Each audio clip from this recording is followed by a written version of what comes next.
Psych. They added a loop function, and I was showing Rob, look, we can loop stuff, and I forgot to turn it off. Like a real DJ.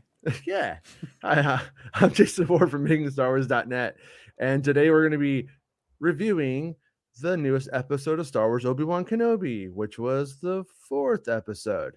And so really up front, I'll just kind of give a couple of my like general thoughts on it. We did one last night, like a right after review, like at like 2 a.m. Sometimes those end up being skewing negative when I'm a little bit sleepy, but I did like it last night. But just like, up front, like I liked a lot of the on this episode. I thought it was so much better than the previous episodes where there was something that visually I felt was like just undercooked. You know what I mean? Like something like, oh, we pulled the gate down. Now the Inquisitors don't run after Nari as much as they should, or oh, I guess can't walk around the laser gate. That's just too hard for me. Like I didn't really the stuff in this one that fell into that area, I felt was like mostly made sense to me. So I didn't really have any big problems with it, which I thought was a big improvement because it's almost like we've had a few episodes in a row of that kind of stuff. And one thing I just noticed that like I was confused because I knew that Ned went with them. And remember how we got like the order wrong up front, like we thought like they went from healing him to the Leia mission, like in a different kind of order and for the episodes. Well, in this one, old Ned B, I did notice last night or this morning that he does go to Jabim with them, but he doesn't go with them on the mission, which was a little bit surprising in terms of like how I thought that some of that stuff went down. But that was, so he is there, so he's still with the gang. But little things I noticed, just little tiny things. When Kenobi's in the Bacta tank and he pops out the top, was that a train spotting? Was that just me seeing a parallel to Renton coming out of the toilet? It felt like he had his hands on it and everything. I was thinking back to like train spotting. I didn't know if that was just parallel thinking or what. But loved Nur. I dig it a lot. It was nice to see something from Fallen Order done in like super high quality. Leia going full Karen when before she meets Reva was pretty good, but she started trying to use her princess credentials to get out of trouble and stuff like that. And overall, I was really happy with the performance, as well as the Reva interrogation of Leia and just generally how things played back and forth and how they sort of tried to manipulate one another, all the way down to her saying, yeah, I'll tell you where they are. We're all on the same side, right? I just need to tell my dad first. Like, I was like, I liked it. Oh, and also loved, what is this, a staring contest? Huh, that made me happy. Roken was happy to see Roken. The one thing that to say good things about Roken was like the backstory, like him in general, his position. This isn't like the main episode with Roken. I think there's more Roken next week, if I'm not wrong. Next week is like where we get a bit more of the Roke. And in this one, though, the only thing I really had to say about him, or not even to him, but just the fact that he's like, I can't help you. You're on your own. Okay, I'll help you. I was just like, you know what, man, maybe you should have thought about that one for a second and just, said, okay, I'm in. But it was good. And then Wade really made me believe in something larger than myself. Wade just really brought us all together. Wade is a recruiting officer's wet dream, is what you're saying. Like yeah. Never forget. Right after 9/11, all the Wadesters showed up. No, to join the rebellion. What? No, it was funny. It was like Wade was so like the Star Wars equivalent of a red shirt. They're like, hey, how's it going? You're here to die. Yeah, you're just to make some kind of consequence to something, some kind of loss that's not anybody we love. So Wade, we don't love you. You're the stepchild of the episode. Sorry. Goodbye, Wade. Yeah. But and then to continue on, I kind of feel like maybe Tala is being a little overlooked in general, because last week everyone's like, oh, Tala's great. Now I think people are already taking Tala for granted. Don't take Tala for granted. I think Tala was pretty badass in this episode. I thought all of the segments with her, all of the moments of her having to lie and the sneaking around stuff and all that stuff, I thought that all of that jazz was pretty on. Like I Give me a was second, into Jason. it. I'll be right back. Yeah, sure. 1 second. Yeah, no worries. I thought all of that stuff was like way on. Like I was like, I felt the attention in all of those scenes. And Obi-Wan swimming prequel style. It's a little callbacky, but it fit the scene and it was fun. He would have had that breathing apparatus and all that. So, you know, I was into it. The nice to see the seeker droids from Fallen Order. And so having the ability to see things from a game in live action and have it actually play dramatically in it. I thought they were a good like dramatic foil. Poor Wade. I'm gonna miss you, dude.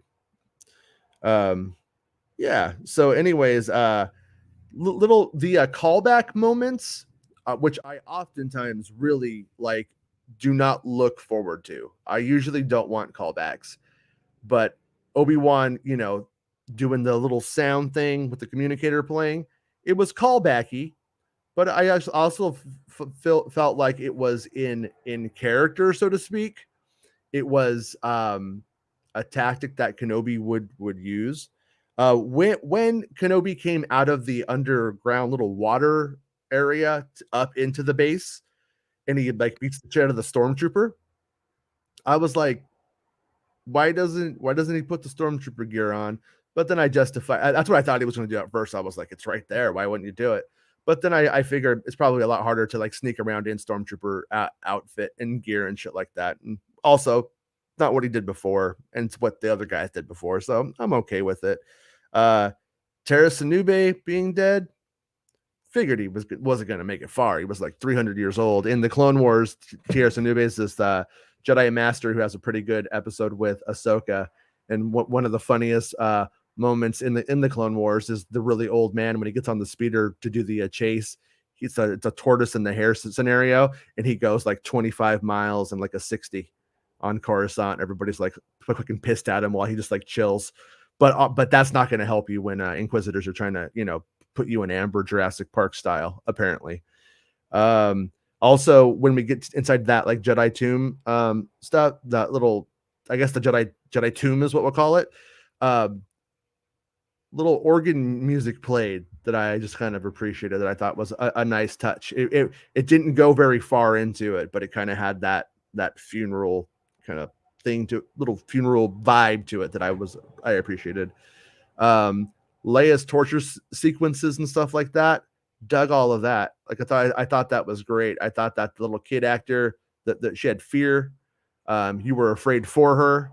I like that she was yelling shit at them up until the very like last second, you know. And the action sequence that goes before it, where it goes dark, I will say the only like critique, I liked it. It was great. I thought it was good. The only thing I would say against it was I wasn't too appreciative of the fact that if they did that trick in the previous lightsaber fight. So we got lightsabers in the dark thing going twice, and like kind of he Darth Vadered them, like what Darth Vader was doing to him, he did to them. And but it was like the same idea 2 times in a row.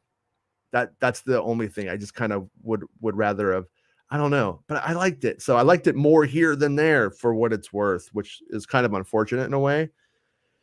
Also, when Leia is freed by Ben, you have that like nice little moment. I don't know, maybe I'm reading too far into it, but it did seem like they did a little bit of the Bespin lighting. Little bit of the whoever did the lighting in that scene kind of did a little bit of Leia in the carbon freeze chamber light on her face, which I just thought was kind of neat. Once again, callbacky, but not in a right up in your face kind of way, you know. The window sequence, once again, like in this episode, there was just like dramatic section after dramatic section or sequence. And I thought for me, they all worked really, really, really well. The fifth brother still sucks. Tala shot a mouse droid, which is another reason why you don't take Tala for granted. She shot a mouse droid. I thought that was fucking cool because I would shoot a mouse droid. The escape out was ridiculous with Leia under his coat, but also I know, but I also fucking loved it. I watched it. I watched the episode 3 times now. I watched it last night. I watched it as I was falling asleep last night, and then I watched it when I got up with my kids. And I appreciate it. It's fucking ridiculous. It's completely not realistic. I don't care though, because it's fun.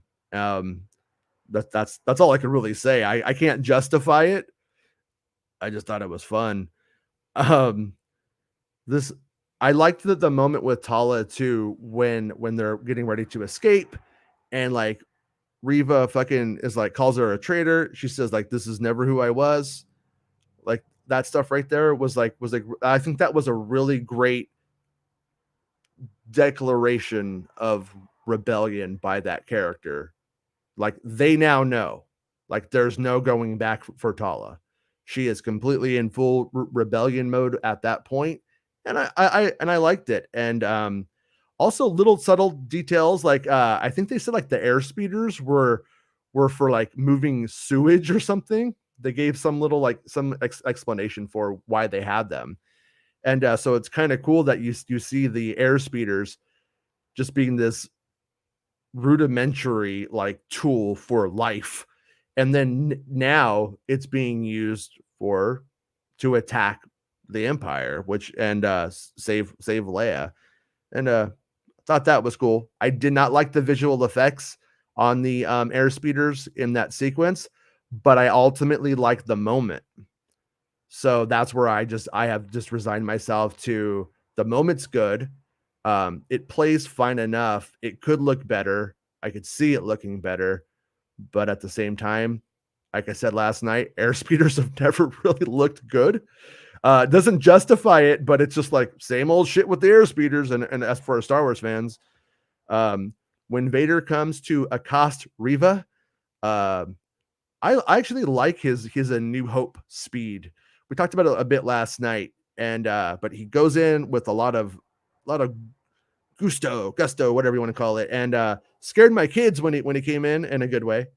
And yeah, and then at the end we have evil Lola, and I will say was glad to finally see like how the hacking thing happened or whatever, like how that went down, how that was executed.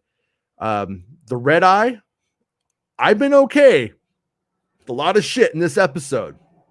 Leia sneaking out under coats and shit. The red eye was where I went, you guys are really gonna do a red eye at the end, but ultimately it was to really hammer home that she was hacked. It was for efficiency. So overall, I'm super happy with the episode. Was it too short? Yeah, but I would rather it be too short than too long. That is my take on it. Less is more. And that's kind of what we on a couple of the previous episodes where we have a lot of room to bitch, it's because they just gave too much. They just lingered too much and really like gave you the ability to go to sit there and think about it and to like really figure it out. So what else would you do as opposed to what would you do dramatically? And so I like Miss Sunflower. I don't give 10s for the record, but I would give it. I really do feel like this one was an 8 out of 10 because it was just fun and where it was coming from and shit like that. So that said, that was my mostly positive take on it. And I don't know what Rob's thoughts are yet, but I don't know if it's mostly positive.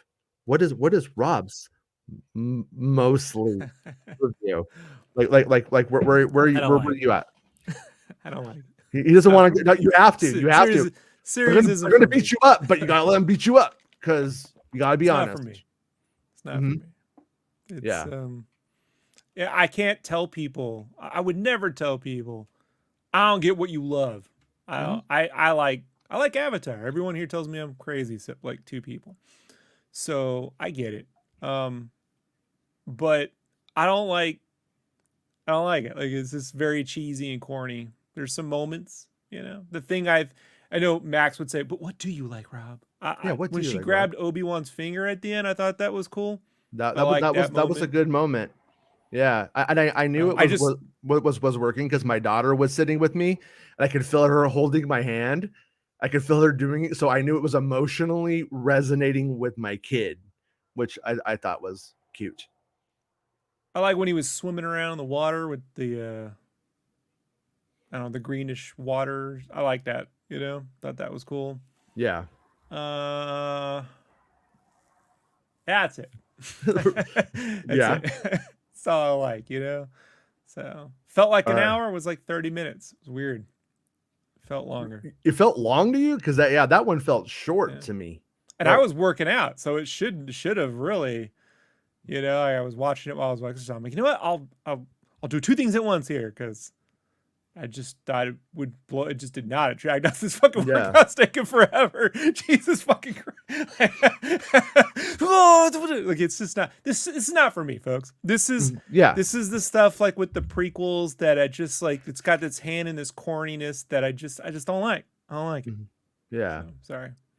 Yeah. No, don't be sorry. And I really do think for those that are really wishing to see live action Fallen Order, unless they're going to spend 150 million to 200 million on that, you don't, because the games are giving you more fidelity for your dollar in this respect. I think, I know you felt at times Mando looks TV-ish, and I would say, yeah, but I think they look more cinematic than TV over the course of the episodes. But with the last 2 series, they've all looked TV to me. Like there's very few. The Mando episode 6 and the train sequence are the only things in the Book of Boba Fett that to me, and the visual effects on the Rancor were good. The huts were good, but the sequence where they run and they fight and they do things is TV. It's not like when they went into Rogue One, when they go into the compound where they just sneak in the front. I have to call him back up. Allison. Hi, Allison, did you like it? Yes, I did. Good. Called him back up. I'm okay.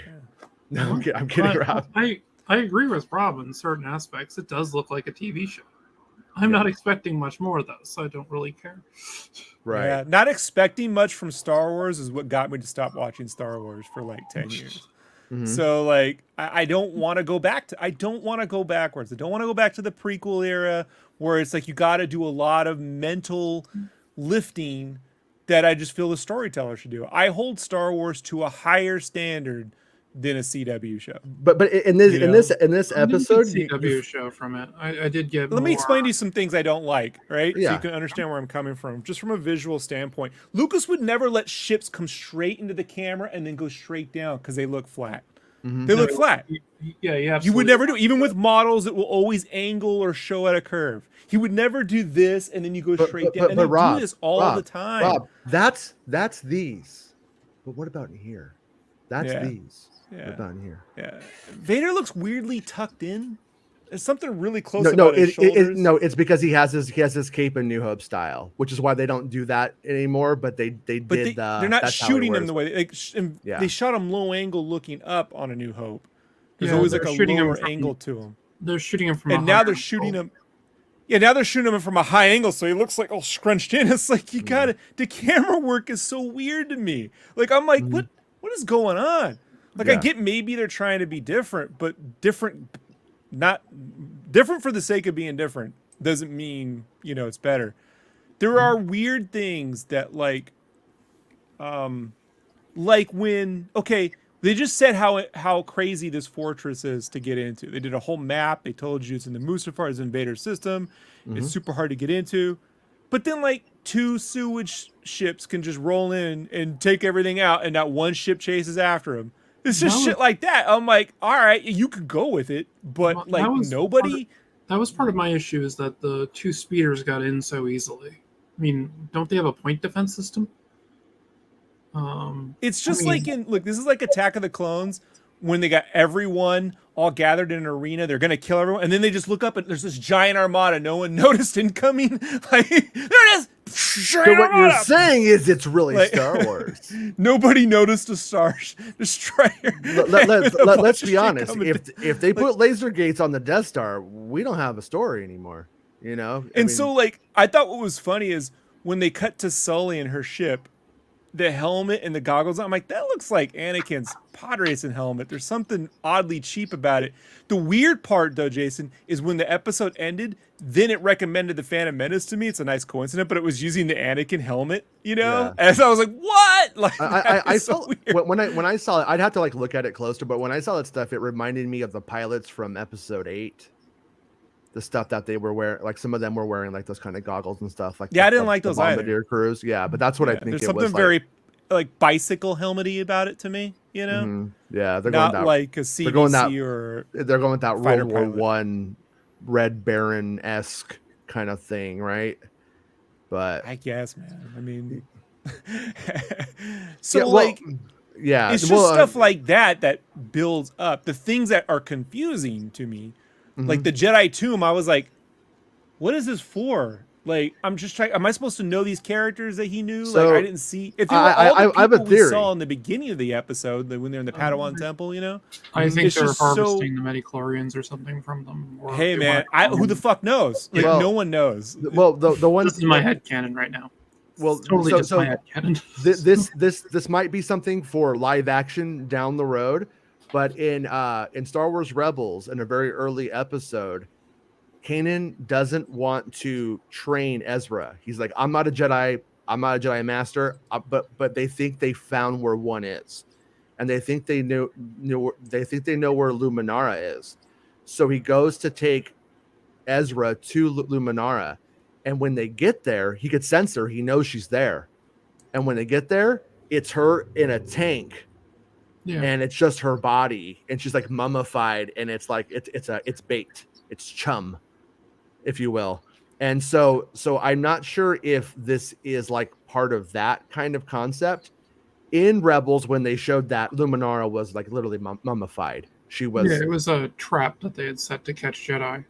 But so is that what this is? Is that a bunch of Jedi bait for down the road for the Inquisitors, where they may be, you know what I mean, taking them and then using that as something like that. It could be something like that, or it might be open because it's not the same visual.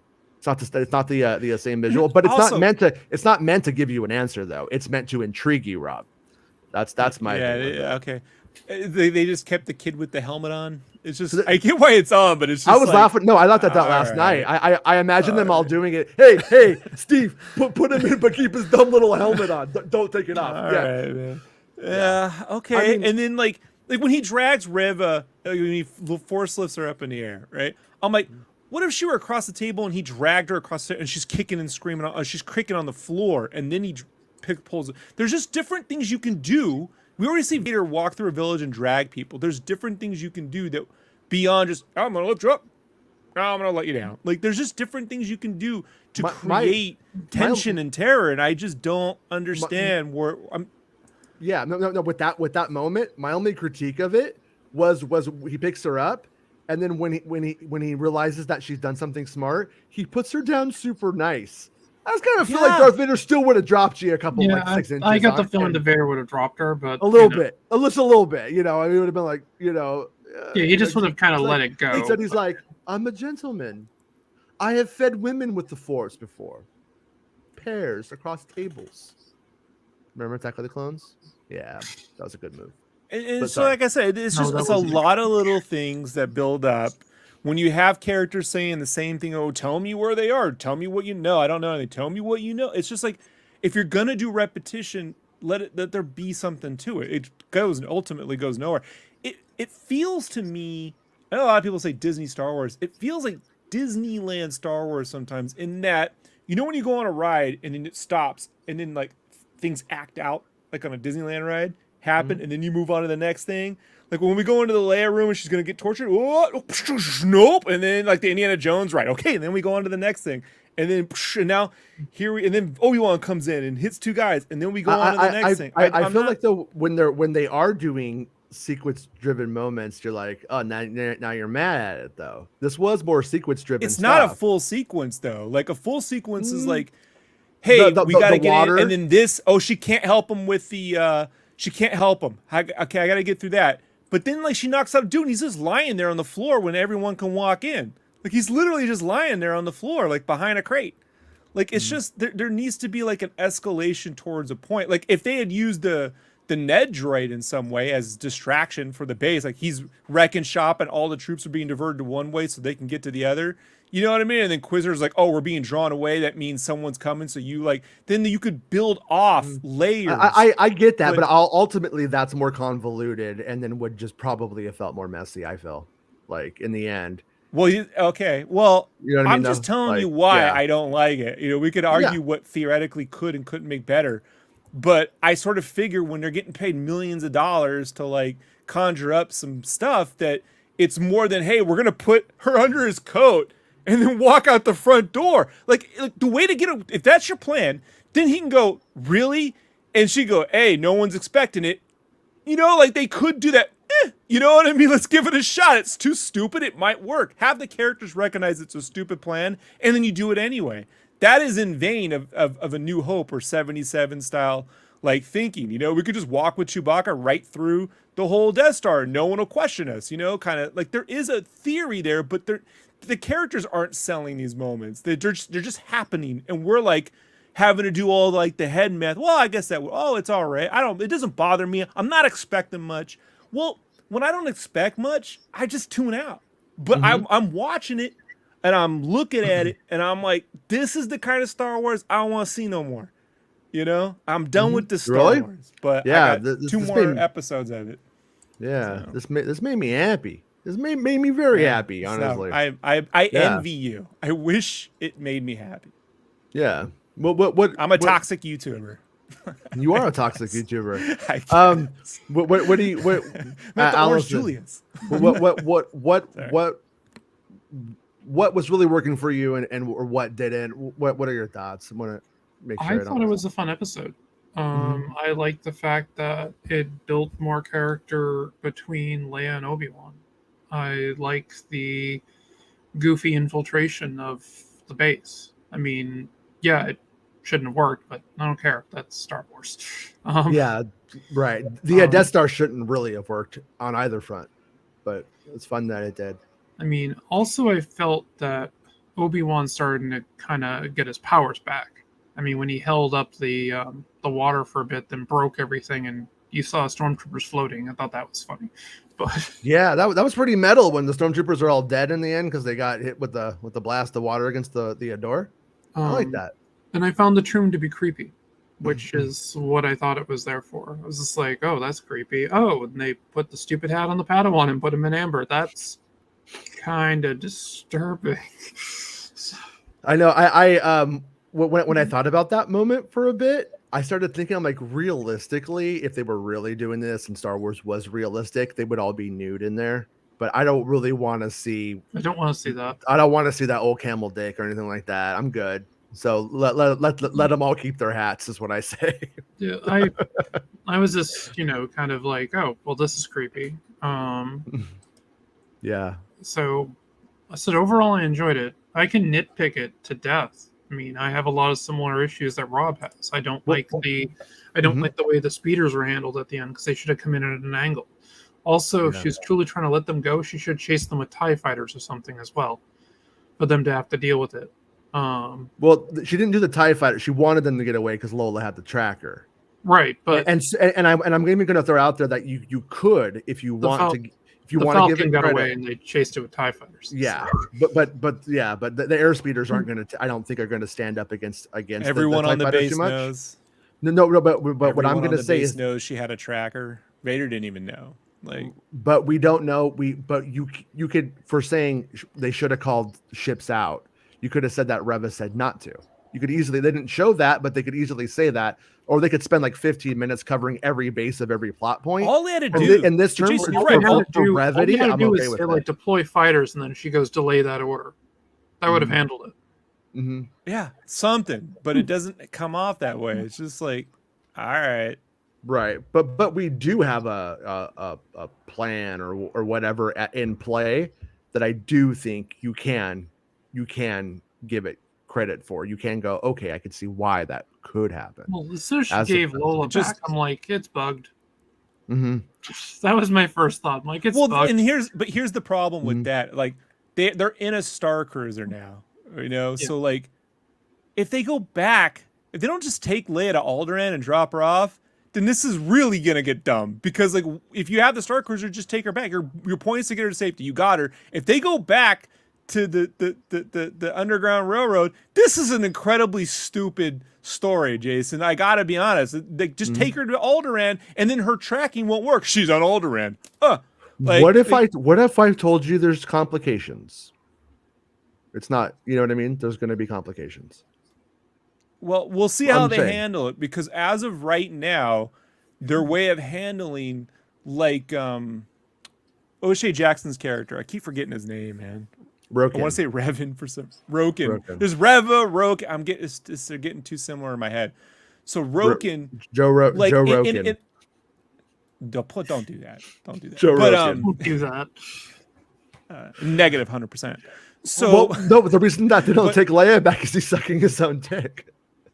Okay, sorry. Jason, sorry. They got grooming issues as it stands. They don't need that.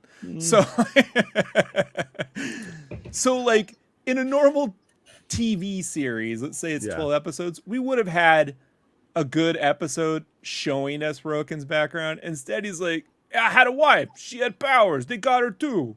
You know what? Fuck, I'll take you. Like, it's just so weird. Like, we got to deal with this 3-minute exposition. Now I got to feel something to move on thing. You know what? If it's that short, just have him be like, where is she? Man, that ain't easy. You know what I mean? You got a plan for that? I'll go if you got a plan for that. I don't got a plan for it. She's like, hey, man, there's just smarter ways to handle it other than now I got to sympathize with this dude that I don't really have time to sympathize with because we got to get on to saving someone else. Like, it's just needlessly added. I don't understand it. Also, this is the first time, Jason, I realized when that little logo, Lucasfilm, I don't know why, when the Lucasfilm logo popped up and they do that cycling through the heads thing, I just realized Lola has Mickey ears. Because I looked at it, I'm like, that's straight up Mickey fucking Mouse. A few weeks ago when we first got the commercial, I put her on Reva's head to give her the Mickey Mouse hat and one of the featured images on the show. It didn't really stand out to me until that Lucasfilm logo, though. I was like, cute. That's something I still see Lucas doing, so I'm not gonna bitch about it, but it's just it's like whatever, it's fine. Yeah. But it's just stuff like that I just wish. And look, if Andor does the same thing and it just tells us stuff, and we don't get a chance to experience it, I'll be right here going like, motherfucker. Oh, sure. Son of a... No, I'm not here to pick and choose which series I'm going to pre-like or dislike, you know? So. Hey, Christopher. Let me see what... Christopher, give us a super chat. Thank you, Christopher, for the super chat. These residual Iger-era Star Wars shows, Boba and Kenobi, have been disappointing. So Christopher is not happy either. You and Christopher are two peas in a pod. These aren't JPEG shows, man. They were in production when Iger was dealing with the COVID. He came back during COVID and that's what he's saying. He's saying these are still from the Iger era.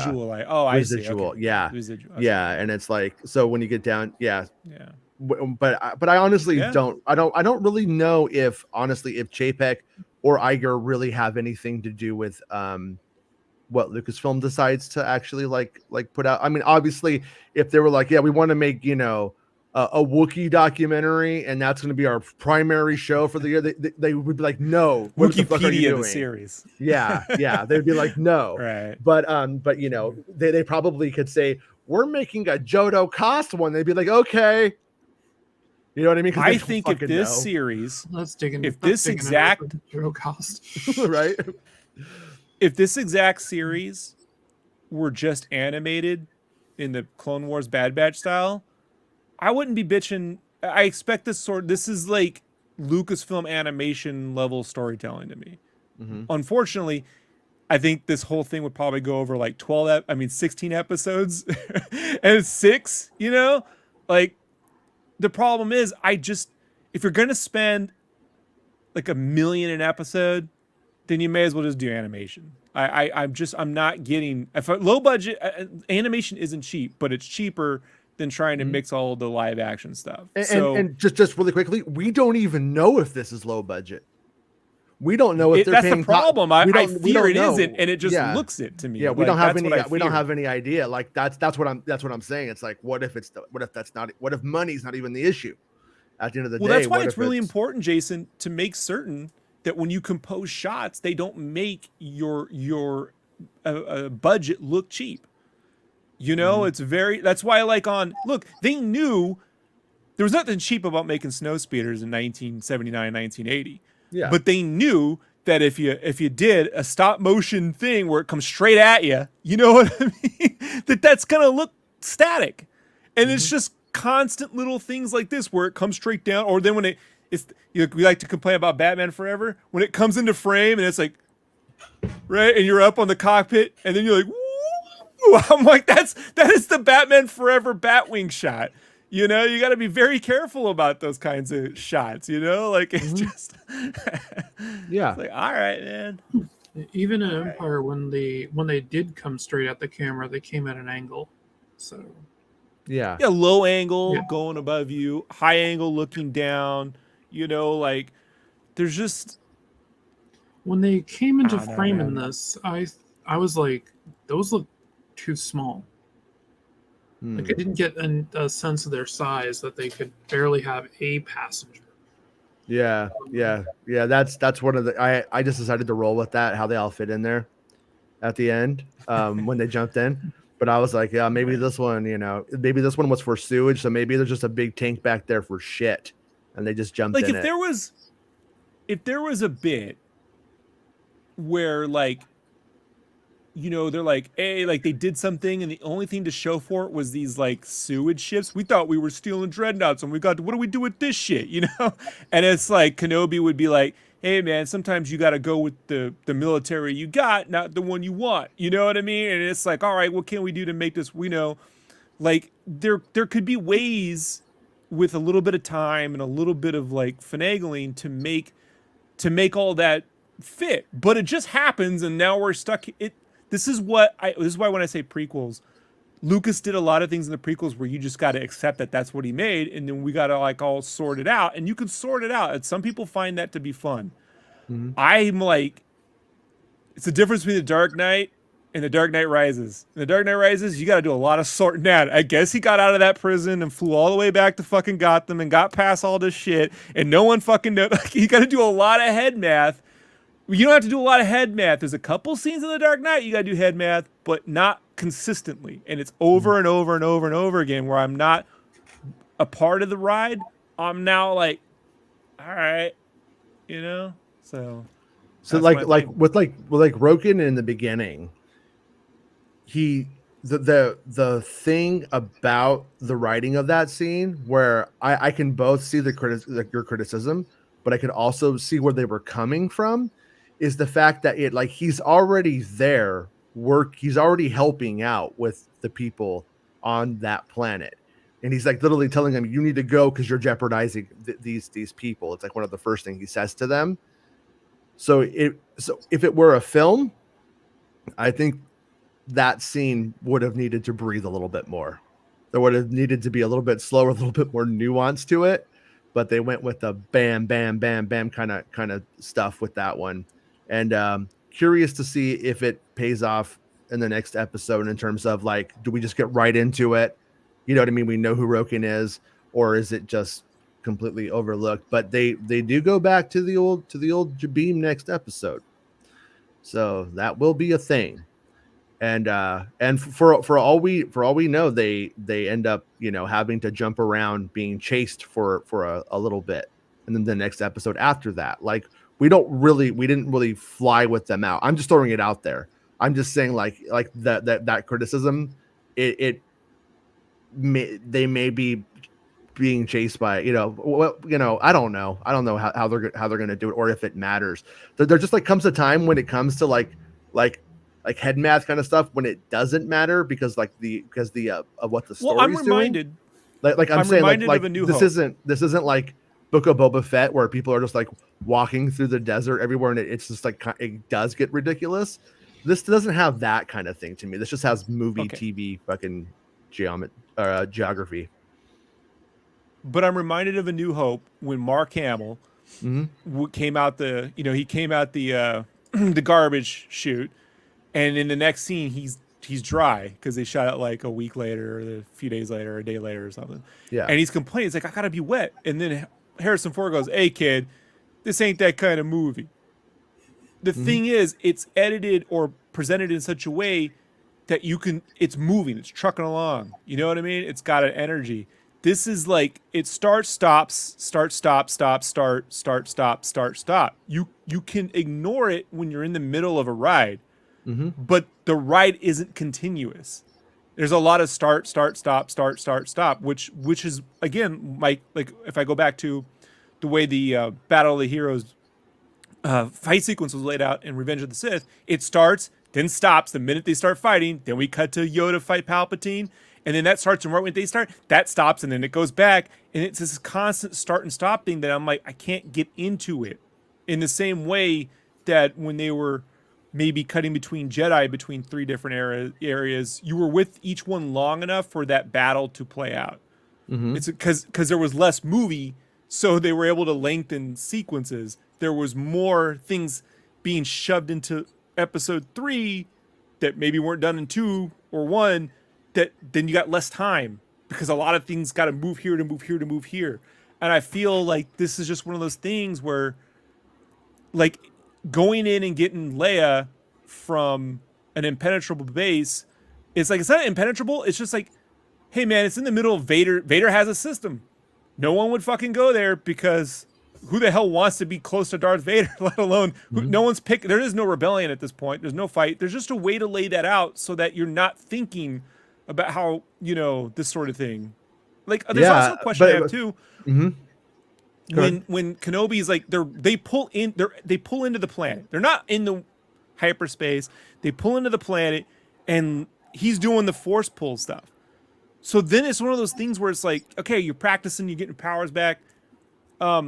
We've never gotten a clear thing on like at what point can they sense, can Obi-Wan be felt by people that are within the vicinity of knowing him that he's using the force? Like, can the Inquisitors do that? When it comes to that shit, I'm not willing to entertain it from that as like a thing. Because we have scenes where it looks like he's communicating. I know. We have scenes where but there will be fans that will just always say, why didn't he just feel him? And it's like, that's always it's like, because that is bullshit. It's just not real. It doesn't exist. So it's just whatever the writer wants it to be with that shit. Like at the end of the day, it's power of plot, basically.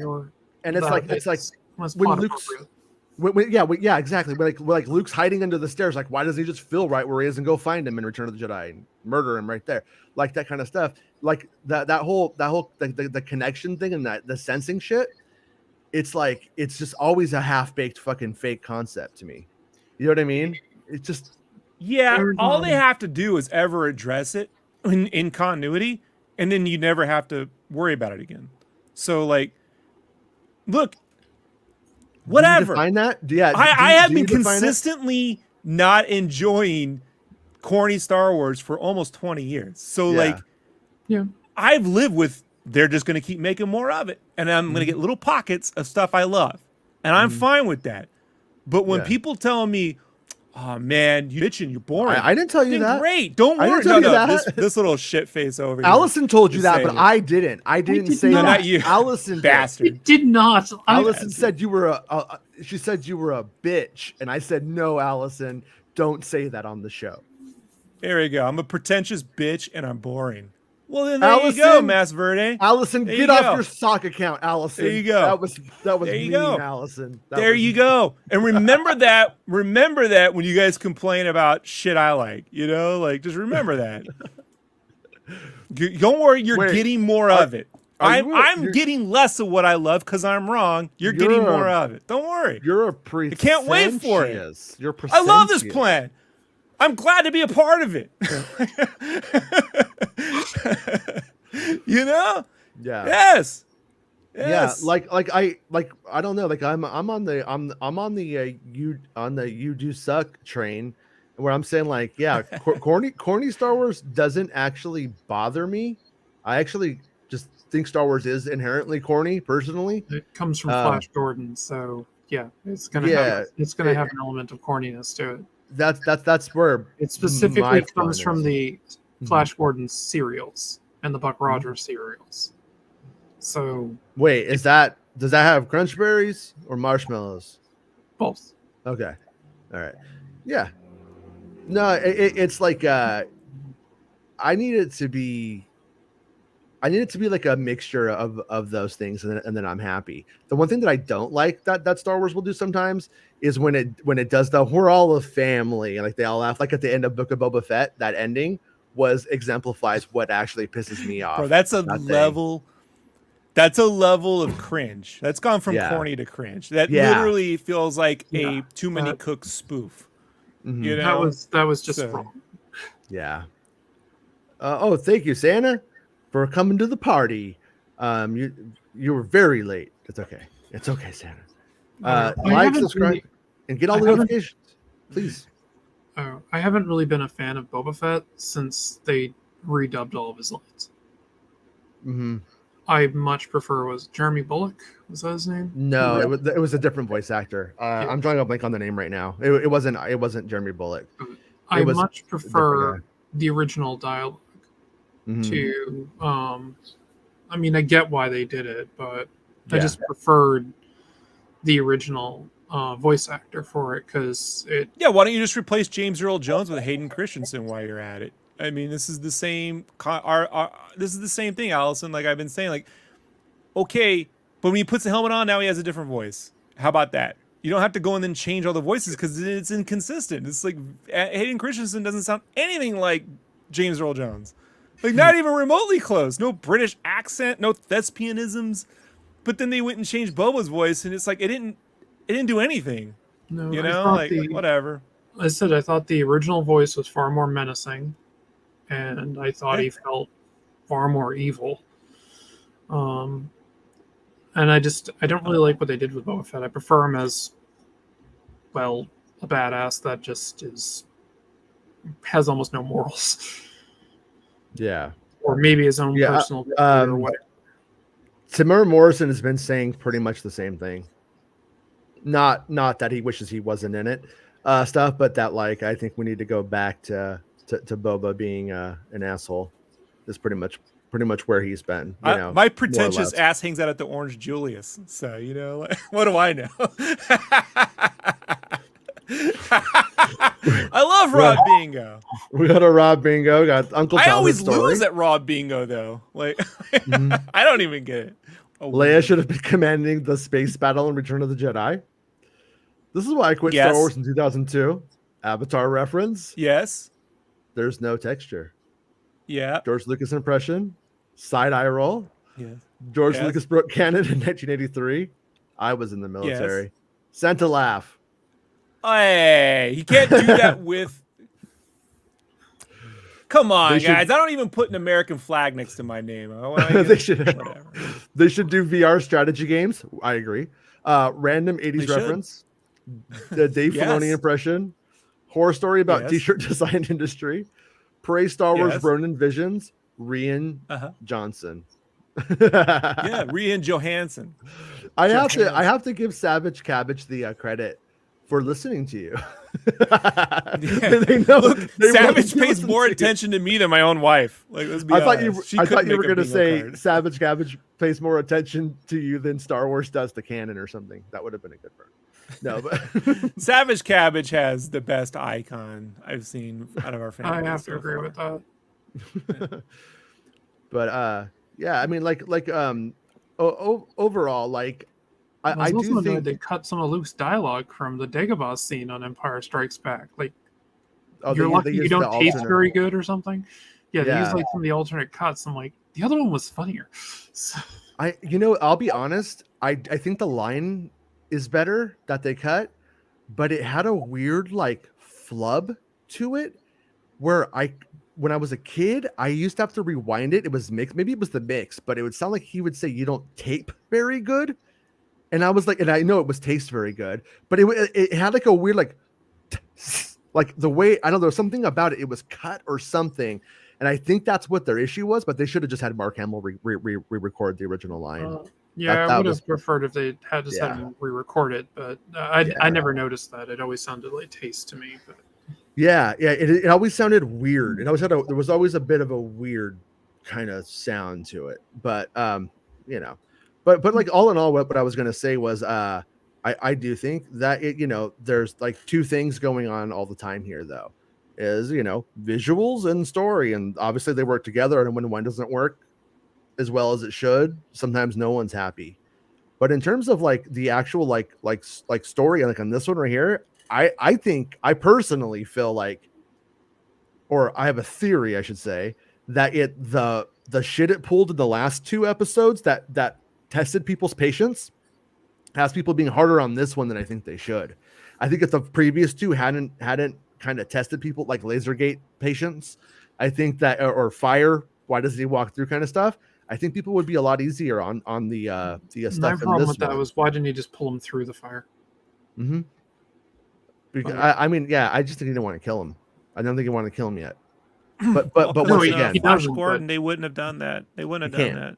They wouldn't. You don't pull people through fire in Flash Gordon. So right. Yeah, you're breaking Gordon canon now. I guess I definitely think we checked the Flash Gordon George Lucas can't. Yeah, it would break Gordon canon. Can't do it. Sorry. Team DGI gives it a 9 out of 10, and which is good. You Do Suck gave it a 7.5 out of 10, but concedes that Lola must be stopped. I think we have to kill Lola to avenge.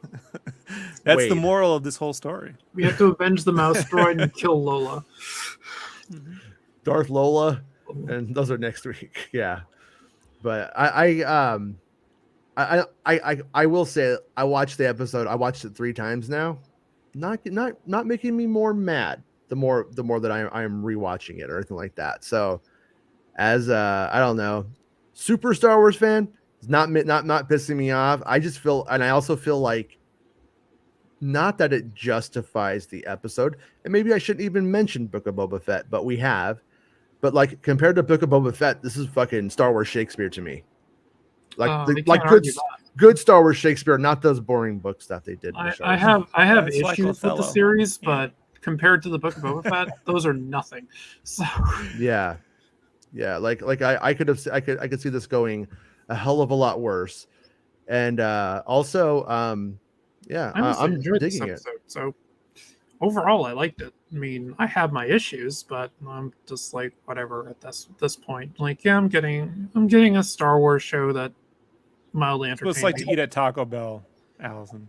It's like eating a Taco Bell when there's like no other options, or you're just so hungry. Those are the greatest tacos in the world. That's kind of how I'm feeling. 5th burrito in, you're like, sure, 3 more, why not? Yeah, exactly. Hey, they should do they should do a crossover, and they should do the 5th burrito. It'll be like green guacamole, just fucking like stuffed in a fucking tortilla. That's it. Now I really want tacos. Thank you. But I can actually eat a taco now. Yeah, you should. I'm not going to. Tacos are fucking rad. I had surgery, so I'm limited on what I can eat because I had 75% of my stomach ripped out. Hey, always about that's fun. Allison. Yeah, it's always about that. Allison bingo card. No, Allison bingo card. It's always about me. That one will get me canceled. I can't do it. No, that would require real empathy from the counseling bunch. They don't have it. Young Boomer says 9 out of 10, and my favorite of the 4. So like, yeah, the Fortress Attack is I don't know. I was this was the episode where I was like, oh, that's. I was like interesting that we're gonna go to Nur, and I really was thinking I was really afraid it was gonna be like, here, Star Wars fans, now you're gonna learn more about how the Inquisitors are organized. Don't you care about Imperial organization? And I was can't wait to see them do their taxes too. Yeah. I'm glad. I'm glad that no, they didn't didn't do that. And I thought Reva's manipulation of Leia was fucking. I thought it was fun. I thought it was actually really well done. Yeah, Jason, do you label all the Jedi in the tomb as dependents? Do you get to claim those? Like, because if you turn the power off, they do die. Like for certain. Yeah. I don't know. I think they're encased. I don't think they're alive, but they might be. I don't know. In the next episode, the Grand Inquisitor is being taken out in cuffs, and he's saying the fifth brother told me you can do that. And that's what happens to him for the fifth episode. Then it comes back in the sixth. Yeah. Well, the fifth brother wants to turn them all into space Chuck E. Cheese and animate all the people. I'm much more the Taco Bell fangirl than I am Chuck E. Cheese. Just saying. Their pizza's crap. At least the tacos they resemble tacos. They gave you free tokens when you bought the pizza. All right? Pizza Hut didn't give you free tokens. No, but Pizza Hut really sucks. The Jim Jedi ate Taco Bell, which makes me more powerful than a Jedi, because I've been eating that shit my whole life, just getting fatter and fatter and living and laughing.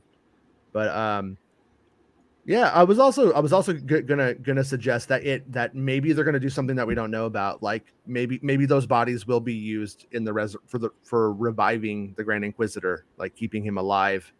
And maybe they are doing something. Maybe it's vampiric. I know they're not alive, folks. I was just making a dependence. Yeah, but they're definitely preserved. No, but they're definitely like, Jurassic Park, right?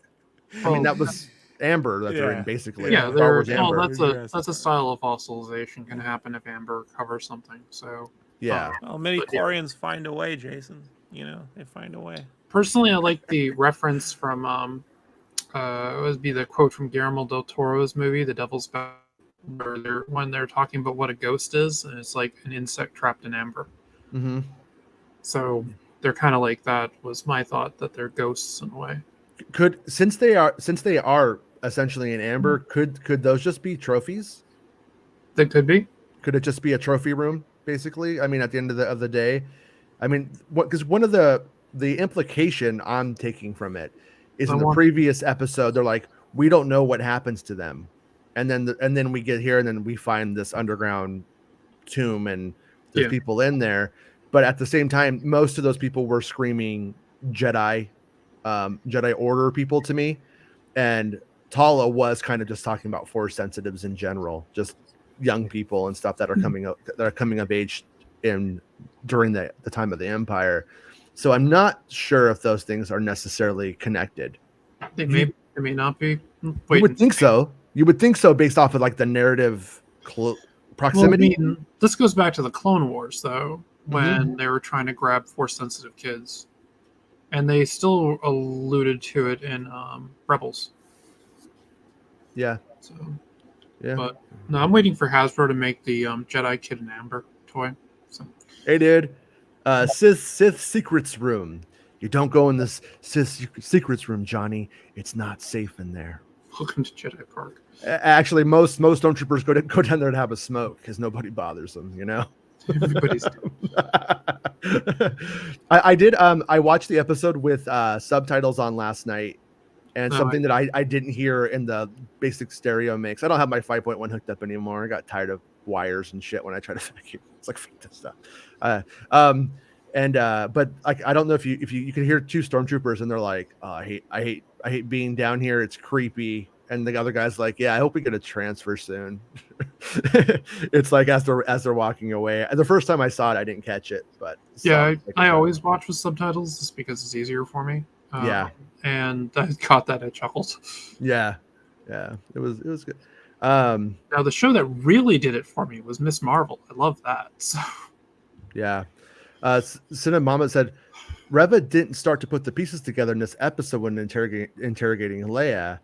How will that set up her ending in episode 6? But decent episode. Yeah, we'll have to see if any of that connects, or did she?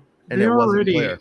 They already screwed with episode 6 when they basically made it so Leia has no memory. Was an infant when she was separated from her mother.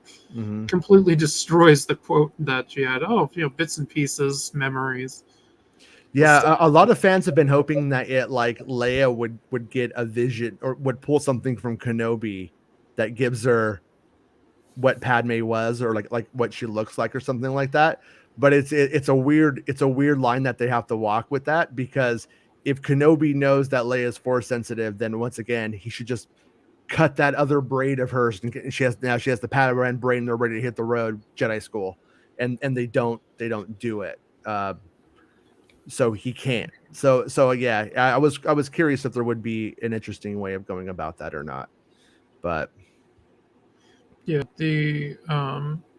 that's it'd be interesting in that. I mean, also, how would Kenobi know that she wasn't force sensitive from the start? I mean, daughter of Vader. It seems far more likely that she would be force sensitive, and he would have already suspected that. And then you had the Empire Strikes Back thing that made it, that they were even more hidden, was there's another, and they're referring to Leia, but yeah. Sure they are. Well, did you ever? I'm gonna check off my own bingo card. Yeah, there you go. Sure they are. Did you ever hear what Gary Kurtz said about that? What? Originally, Obi-Wan thought it would be hilarious if Luke kissed his sister first, and then he trained her, and because then he could shame her into it. There's a reason why Kurtz hangs out at the KBs, Jason. Yeah, no, no. At the end of the day, like we've always talked about, like coming up, like there is another meant Nelith when what's her name was writing Empire Strikes Back in the first draft. And then Lee Brackett, Lee Brackett. And then later on, it obviously retconned into meaning Leia, and so it's just kind of like one thing after the. But that is the one thing I was kind of hoping we would have had, like a Padme moment. You know what I'm saying? Like for Leia in this, but at the same time, I mean the Leia Obi-Wan like loving relationship is just working. I think it's working great. I think that they actually think Ewan and Vivian Blair, is I think her name. I think they're having good. I think they have really good. Yeah, good on-screen chemistry, and they work together well in those moments, in those scenes, and it felt believable. It never like when she takes his hand at the end. Like I said, it felt like the most Princess Leia thing in the world when that moment happened, and it felt earned, and it didn't feel forced or pushed. She doesn't feel precocious, any of that stuff. Like there's so many pitfalls that they avoided in this story that are just, I think in general, so being taken for granted that I want to give the credit to the production for dodging that stuff, the important stuff. But one thing I will say too, Rob, that I wanted to like just know what you thought about this. Like, I think you'd be a crackhead to call Deborah Chow a bad director. But then when we look at what Deborah Chow has done over the years, it's not really directing airspeeders, is it? And is that maybe where we're coming? Is that where this is coming from? You think the fact that she really hasn't directed visual effects, that it's more like shit closer to Breaking Bad and shit closer to overall. I mean, like she did those episodes of Mando, but all of that stuff was, I don't feel like that was really her directing that stuff. Like the visual effect shots that are going to be needed for the episodes and shit are kind of done in clustered form. And I think maybe that's what this is Deborah Chow. It'd be really nice if they delved into how these things are really constructed. They will. Can you give a director or not give a director on the artistic compositions of visual effect shots and stuff? Mm-hmm. We just don't know. Yeah, we just don't know. Even like on Boba Fett episode 6, which I love, with the N9, is it 9.5 or N91? I can't remember. The starfighter. The N1. The N1 starfighter. So like, I love the way all that looked. was she personally like, okay, it needs to look like, or that's, I don't know. I know like on a movie, a director has that much input. I don't know how much the director has an input on this. I just don't know. All I can say is Ridley Scott says the director at the end of the day gets the credit, good or bad. Yeah. But in TV, it's generally the showrunner. She's sort of running. So, I put it at the point I could just say she's not winning a lot of spaceships in general. Very flat, this whole thing. Even like when the first episode, when the Inquisitor ship, the Batwing thing, the shadow, it's just very, like, that's a cool idea of a shadow going over the Tatooine, similar to maybe like the Star Destroyer, like a relationship relatively, but you get that same kind of, but then it's just the way there's something very flat about it. And then it comes and it lines straight down. There's a lot of this straight up, like when we look at Vader with the helmet straight, there's this, and there's an intentional, someone must be really into geometry when they're doing it. They're like, it's geometrical and it cuts out the shape. And I'm like, yeah, I don't like it. I don't, just turn the camera a little bit, like, it's very, yeah. Well, what did you, one thing I don't know if it's being talked about very much, but I figure it's worth hitting on is the, when we're talking about visuals, the lightsaber effects in this one, continued on with using the light blades, if you will, and so they look different than what we've seen in the films. I guess, I don't know, to some extent they're not rotoscoped maybe the entire time. They're not really doing that effect on it for that digital rotoscoping anyways, that for that effect, and they're using like a lot of, I think, of the lightsaber stuff practically. And it definitely has a look to it that is not 100% consistent with the previous. Well, both trilogies aren't consistent in saber look either.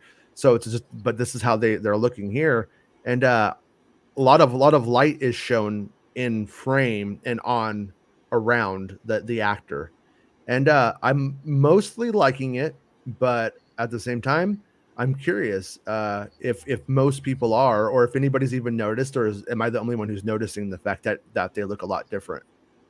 And does it matter? They don't have motion blur a lot of times too, Yeah. or they do or don't. It's weird the way it's because it's being done practically. Instead, it has a different look.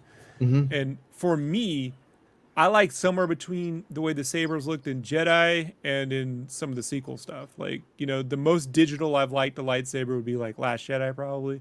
The color grading in the JJ films are pretty good too, but I like that I get being able to do a live practical. One second, I get doing a live practical lightsaber blade at Disneyland. Like, that's a cool effect. Using that same thing on film, I don't know, man. I don't know, Yeah. Like, What were you gonna say, Allison? I liked the lightsabers in the prequels when they gave them kind of points at the end of them. So they were, I like that kind of look to them. But I liked the sequel trilogy. I thought did them really well, especially the Rian Johnson one. I really liked The Last Jedi because it was different. Yeah. But Same. Changing the subject again, Allison. Yeah, I'm good at that. No. Stay on target. What Quentin Lee says, it does feel practical, and that's one of the things that was kind of standing out to me in a weird way. It was like when they started doing the original lightsabers, they had like those like light rods, and they were hoping that it would give kind of a weird visual once they filmed it, and it kind of looked like shit, honestly. For the most part, it looked like shit. And so they ended up, so they ended up like rotoscoping over them and making them look brilliant.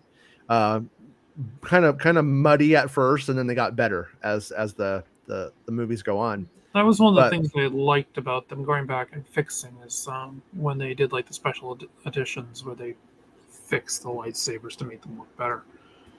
But yeah, they definitely got it better. And they didn't fix all the lightsabers in the special editions.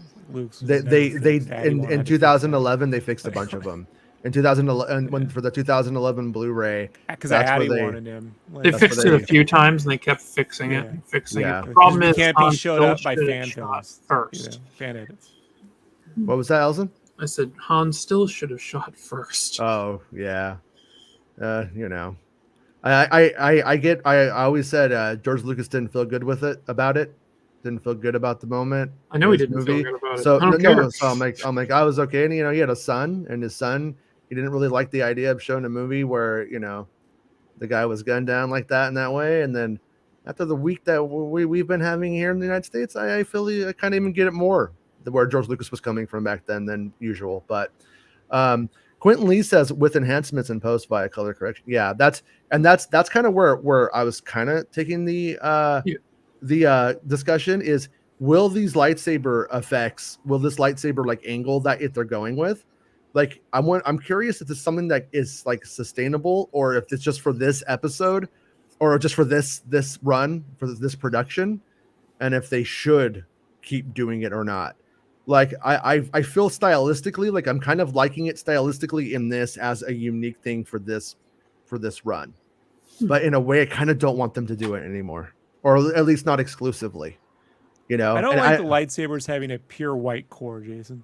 Mm-hmm. There's something off-white, a little bit of film stock. I just believe, for me, when Star Wars has a little bit of that THX 113 special edition look to it, when it's got a little bit of that film stock, it's got a little bit, nothing's a brilliant pure white unless there's a giant explosion, because it's just when it is that way, there's something inherently digital about it that I don't know, doesn't feel. Yeah. But it's so minute, that it's as an artist, like, well, that's 50-50. Anyone's gonna have an opinion on that. But like, let's take a Batman reference. You missed this one on the Rob bingo card. Brings up Batman. Oh shit! That Batman is the middle free one. Just take it. When Burton has Batman come down with the cape, the way it's on the rods and it has that shape, nobody has gotten a better Batcape shape.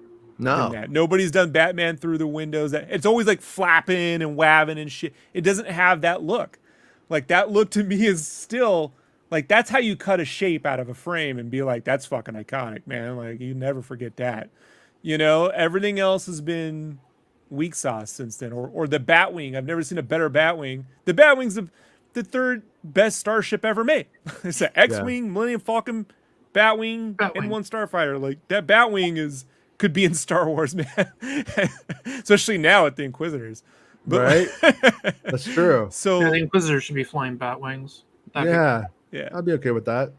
And call them Dark Wings. Give them Batarangs too. I don't give a shit. Why not? Don't. They got enough Disney Star Wars jokes as it is right now, Allison. Don't. Miss Sunflower says, I'm just saying that Deborah has more experience than Bryce when it comes to directing, and Deborah directed my favorite episode of Mando in season 1.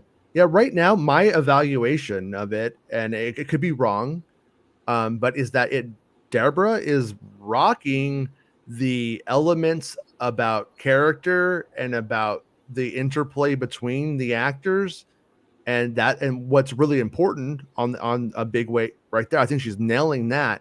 And then when it comes to the visual side, when it comes to the actual laser gate mats and stuff like that, like being okay or passable, like the air speeders coming into the hangar, like that stuff is visually is not doing it for me. It's like, it's really weird. I wish the visuals were a bit stronger at times. It shouldn't be a straight on shot when they come into the hangars. It should be at an angle of some form, because it would look better. I have a theory about that. When you guys were talking earlier, I wonder if in order to do that angle, it would require them to all of a sudden do everything in CGI and from the other angle, because of what they could shoot in the volume at the time. I wonder if the limitations of the volume actually fucked up the angle. No, they shot that hangar from low angles and high angles. They have the shots. Like, that's purely a creative decision. You think so? Okay. Yeah. Okay, I haven't analyzed it, because it's occurring in other places. Like Vader's helmet, when he's putting the helmet on, there's a lot of straight on stuff that just shouldn't be. But I'm talking about what's in frame though. Like when you have the actors in the thing. Like, I don't know. All right, but we've done hangar shots and stuff in Mando. They didn't do that. But they didn't have straight on Mando ship come down. We've never seen them come in at like an angle, at like a dramatic. I don't know what you would call that. I don't know how to describe it, but coming down like that, everything is always in the volume is fucking like dead on for the most part. And then at eye line, and they has that top on it. I don't think you could go super high. Like you couldn't do like a crane, I don't think. Look, in there. I'm not rewatching all the episodes to find out, but I guarantee you that if I had to sit there and watch this, I would have been complaining about it for 2 years on the Mando. Like, so it's not a new thing for me. Like this is something that I'm like, don't do that. Like, like the most I've ever seen it done in the old O trilogy was the snow speeders when they're first getting ready to take off. It's that high angle down where they're kind of pushing it to truck. Some guys are in the back trucking it in the frame when they're getting ready to go out. Right. And I'm like, all right, but that's still like a tangible thing, and that's a one shot. I get it. But when you got a visual a fake thing, right, and a fake background, and you go flat, that's a limit. That's what we call limited animation, right? That's a limited animation Hanna-Barbera or low end animation technique in anime. They got the money to move the camera left or right. And if they don't, stop touting how they're the most watched thing on Disney Plus. I don't want to hear how you're the best. No one watches us more on this than spend the money or don't, but don't crow about how you're the most watched fucking thing if you're not going to spend the money. Like that's just a personal gripe. Yeah. Oh, it's kind of a big win when you get to be the most watched thing and you didn't have to spend the money though. For them, that's what George would say. Yeah, I don't agree with it, but just throw it out there. Soundwave 815 says, I think they are trying to mirror the shot of the actors that are straight on shots. They do it in the volume a lot, like where the camera will be pointed down and pan upwards. So, yeah, that's one of the things. Like when it's come to like Darth Vader, I'm curious if we will ever know.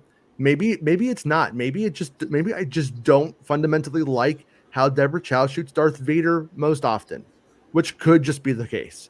But I'm curious if there is anything with the volume and dealing with that, an actor that size in that costume and all that stuff that just is leading to some sort of issues. Are there issues of reflections in the fact that the costume can be slightly shiny and that you have LEDs illuminating the fake digital background behind it and shit? Like, I'm curious if they got a guy in a bell tower in the Andor trailer and they're moving the camera's high up looking down at a city. That's not a volume shot. Yeah, but that's filmed in Pinewood though. It's much bigger. It's much bigger. As far as from what I understand, it's a much bigger whole like set. Big, but yeah, it's not. No, sir, I don't like it. Yeah, I have to agree with Rob. They should be able to move the camera up fairly high to do a down shot. It shouldn't be that much of a problem. Or they just need to do a little bit more CGI, make it look better. So yeah, well, I mean, ultimately that would be the fix. Like back in episode 3 when they had to have a guy whose sole purpose was just to remove the reflections of things out of C-3PO. That was his whole job. It's a shitty job. Yeah, sure. Someone's got to do it. Exactly. Yeah. But anyways, where I'm going with this, I'm curious if there are production limitations that are leading to some of this stuff, or is it just that shot when Reva walked in the hangar in episode 1 or 2, where it was at 3/4 low angle, looked amazing. When she gets off her ship and walk, all that looked great. So this is an artistic decision. This isn't a production decision. Yeah, but it's like the reverse angle of what it needed to be, right? That shot? I thought that shot was perfect for what she did. No, I'm saying that shot was like from like the side going in at the wall, whereas for the speeders to come in, for instance, if you wanted a top down sort of looking down on the with the people in the frame, you would have to get the people in the frame from a shot at a distance to be able to like do that, which they can't. I don't believe they can do. I would have is what I'm suggesting. I would have done an up angle shot of the speeders coming in, but have them come in at an angle. Yeah, you want the I'm not saying that there's not a better way to do it, but I'm curious if that's how we got here. You know what I mean? I don't know if they just said Star they just Wars fly landing in. ships should not be something they say they don't got the budget for. That's all I gotta say. Yeah, I agree. But it could be a technical limitation that led to the genesis of the shot. That's what I'm they make it all digital. I don't know. You know, yeah, with you. I was gonna say it's all composite, so that shouldn't be a problem. It should be move the ship in and land it. That's a simple. Yeah, but what I'm saying is they have to shoot the alive plate of the people that are in that thing, in that hangar, and then they didn't build that hangar set. So in order to go and shoot that live plate, they're going to have to go out to a practical location, build the whole floor for it, and then shoot it, like actually shoot the plate for it. And I'm just guessing. I could be wrong, but I'm just guessing that's how we got here. Why wouldn't they just build it in CGI? Because then now they're having to go and then they're having to do all of these little digital actors and they're having to redo the whole. What I mean like I'm saying, it's just going to up everything. You add on to it with CGI. Mm-hmm. You take what you have already and then you build on top of it. Yeah, but now it comes down to, for them, is the juice worth the squeeze? I think it'd just be cut. I think they just fucking wouldn't do it.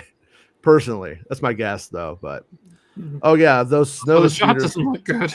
Yeah. No, I'm with you. I'm still no. I mean, we're all on the same page. That didn't look good. The snow speeders didn't look good. I still thought the moment played well. I thought the story played well. I thought that the way out and all that stuff, all of that shit played. So like in terms of the story, I'm fine. But it is one thing where I'm like, yeah, but visually, you didn't do it, and that's kind of where I'm at with a lot of the stuff on this one, where I'm like super happy with the story, which ultimately is probably what's gonna lend to me watching it more.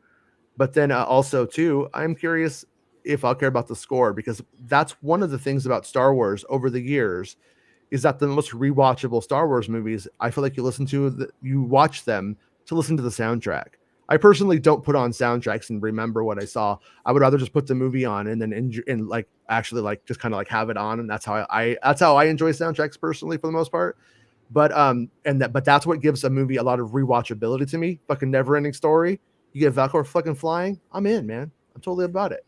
And but movies with good soundtracks are movies that I rewatch. I mean, that's why I still watch Batman '89. It's why I still watch Goonies and shit like that. That stuff does matter.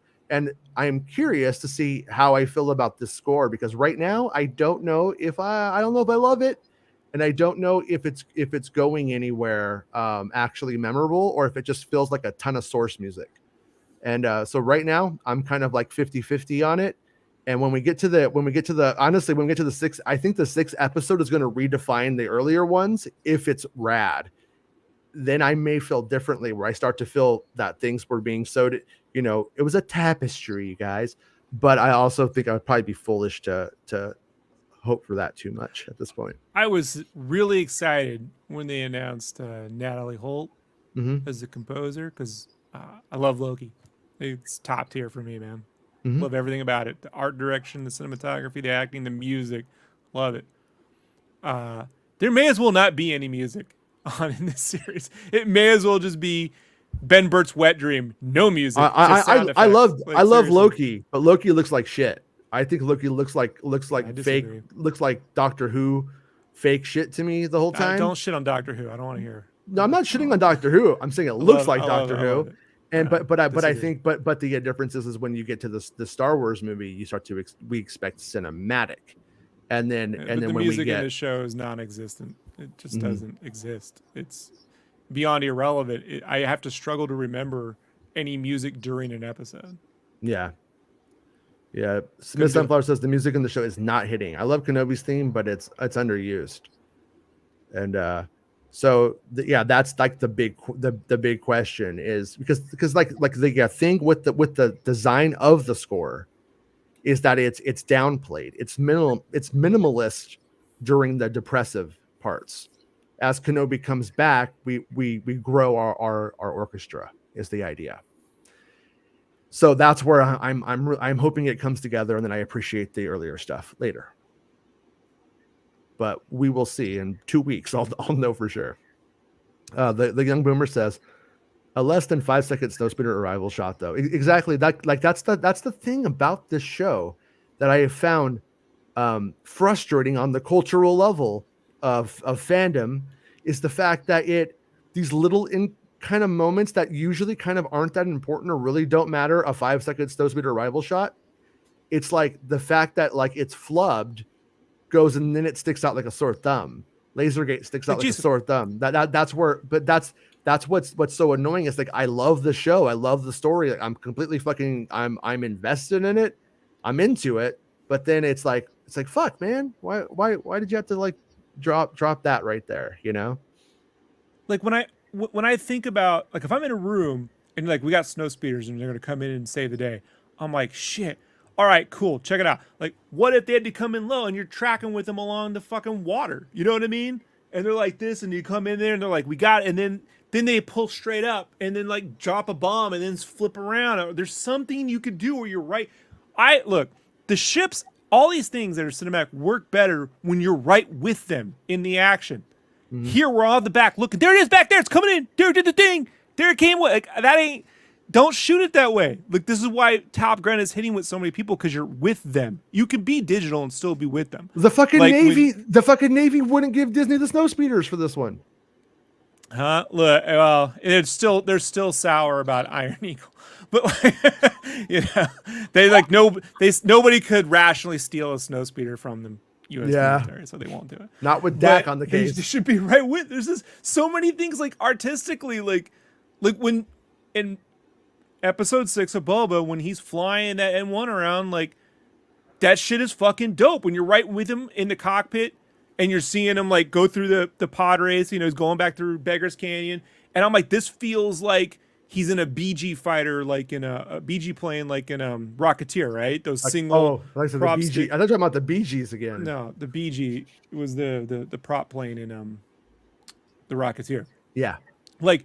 But it feels like when they're doing the land races with airplanes back in the 30s, you know, like it has a cool, like just something where you're with them and it's just right there and then it goes off. Like, and then I don't know, like, it's just like, those are the moments, those roller coaster ride moments are what get people to leave this shit on a loop. And there's just not enough of them, you know, like, and you could say, well, I guess Star Wars is dead, so stop watching it. Why are you here an hour in complaining about whether Star Wars? It's not. It's an amazingly rich, inspirational looking fucking cool universe that when done right, there's nothing like it. That's what I love about it. Like, and so when it's like, well, you know, we can't do this because of that or this, then I would say animation would solve it, but I've seen Bad Batch where I'm like, it's animation. What is their excuse here? Why not a minecart race? This is the one place where you can do. I'm gonna put that on your bingo. Rob complaining about Star Wars minecarts. So like, this is a Lucasfilm problem. It's not just Deborah Chow. It's not just Kathleen Kennedy. There is a lack of sequence-driven roller coaster-like rides being put into Star Wars for whatever reason. I don't understand why, because without that trench run in A New Hope, I'm telling you, it doesn't have the repeat viewings. People lived and died on that trench run. They made a whole video game out of the trench run. To be fair, like, to be fair, video game. that was the climax. We don't have the climax of the story yet, so we gotta wait and see what that is before we can. Truly, I'm saving my real white rage anger, white nerd rage anger. That AOL.com is my email. White nerd rage anger. So Eric Denton says, are they ever going to bring the Imperial March or the Force theme? Yeah, well, I honestly don't know. I do think that the Force theme is usually you save that for the most important parts, as George Lucas would say. And I do agree with that. You don't throw that shit out there, you know, for Kenobi moving, you know, a piece of candy on a table with the Force or something. But when you have the Imperial, I'm curious about the actual Imperial March itself, if they will ever do it in a show like this where, and I'm curious about Duel of the Fates. Will they put Duel of the Fates into the end of this duel? Because the one thing about it is, if it looks epic, then you can put Duel of the Fates on screen with epic visuals. If it's not epic visuals, it's just going to sound like they got weird workout music playing behind them. It's going to be way too it's like dramatic. Guys who work out to Rush. Yeah. Yeah, exactly. That's not and syncing yeah, up, and it's making schlubby me on the treadmill. It's not Rocky. You know what I mean? It's like when you have territories, like yeah, when you have fucking that's the Rocky song playing and like he's running up the stairs and all the kids are with them, you're like, fuck yeah. But what if it's just like me with that playing? It's laughable. It shot Rob shooting me on his iPhone or whatever, then it's not the same. And so that's where I'm curious if they're gonna do it, and if they aren't doing it because they kind of shouldn't because of what was shot. But the other thing to remember is that it Holt is coming in and putting the music to what was shot. So if what was shot wasn't ultimately like brilliant, Holt's gonna just kind of have to play some orchestral jazz over real recognizable themes though, Jason. You know, like the Inquisitors, Inquisitor, these could all have themes. They could be utilizing Giacchino's work from Rogue One a lot, you know, if they don't want a full... I always felt like not putting the march in there was Giacchino and them didn't want to... They want to be like, the first time it really appeared was in Empire. We don't want to take that away canonically or some shit. But I'm like, yeah, but in the prequels it's there too. Like, so that doesn't... It's not in the prequels. The Imperial March it was in it. No, it's not? I thought it was at the end of episode 2 they played it. When all the clone troopers are lining in. Did they play with when all the clone troopers are lining in Attack of the Clones, it plays at the very end. Or was that in the trailer? Yeah. Fuck. See, that's how I remember it. But I refuse to watch the movie again, so I'm not. You know, I'll accept being wrong on that. But I'm too tired. It might have been the trailer, and I don't care anymore. So. Star says, "Yeah, I'm struggling with all the Debbie Downers today. I had so much fun with the episode, and I'm enjoying the series. And the negativity is a real drag. Yeah.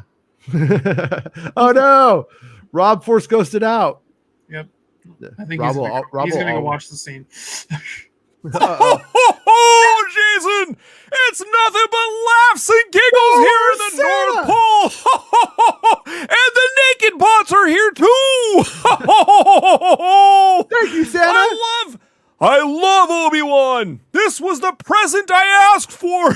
This and leave Ukraine alone. Oh wait, Santa's gonna run out of coal between global warming and Putin.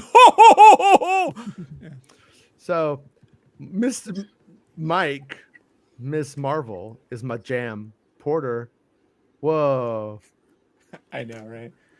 It memorized me in camera. Yeah. So, Star Wars Santa says episode 4 was great. I was like, you're not wearing your jacket now. The only problem I had was everyone was ignoring the episode of Miss Marvel. That was also great.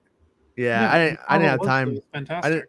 I didn't have time to stay up and watch it yet, but I'm gonna check it out. You know, but you watched Kenobi episode 4 3 times. Yeah, I got priority.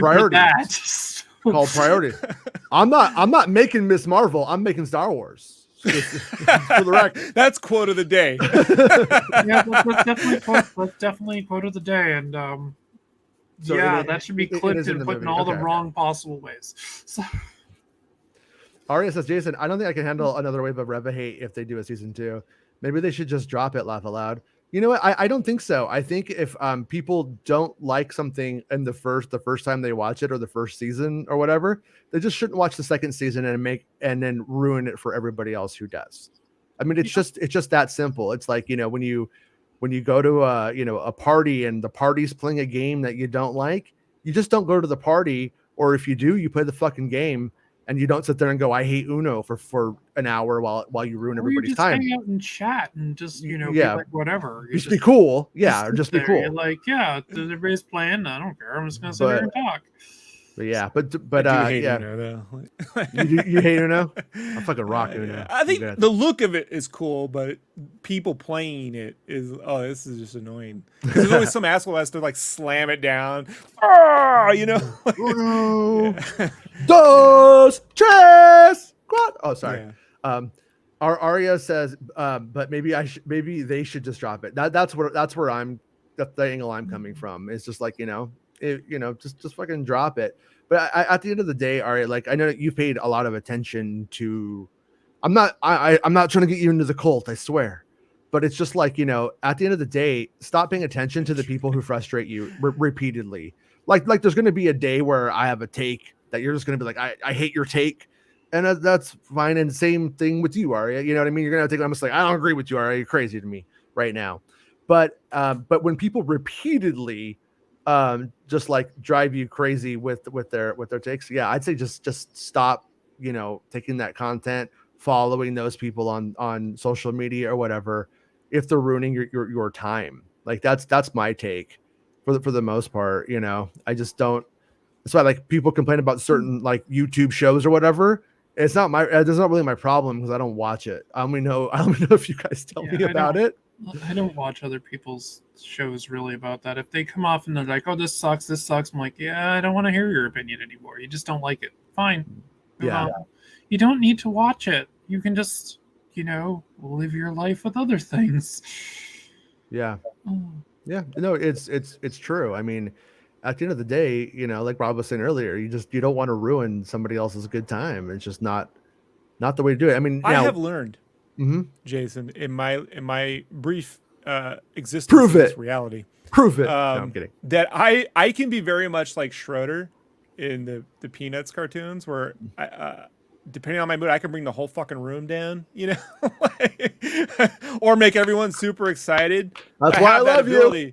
That's why I love you. Yeah, I can really do it. Like it's an amazing trick. In the 90s, so in the 90s, we called that dynamics.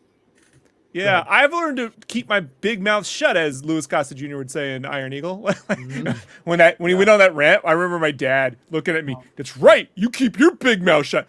This is 1987. I'm watching this, right? So even in the third fucking grade, having just been abandoned by mom, dad was like, "You keep your big mouth shut, you little wise ass." It's like, Goonies set Rob up for failure. But I want to talk about this editing thing. Emily Dickinson, I love her work. She didn't edit every episode.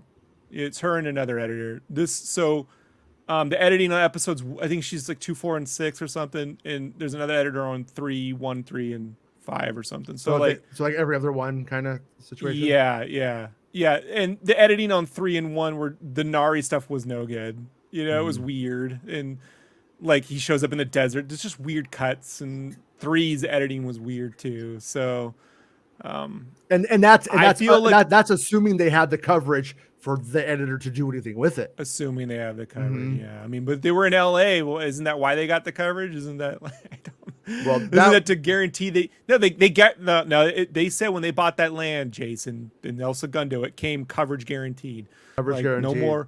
No more solo problems. Yeah. Right. Solo cup here. Right. I think that was actually parking structure photography coverage that they got. That doesn't work.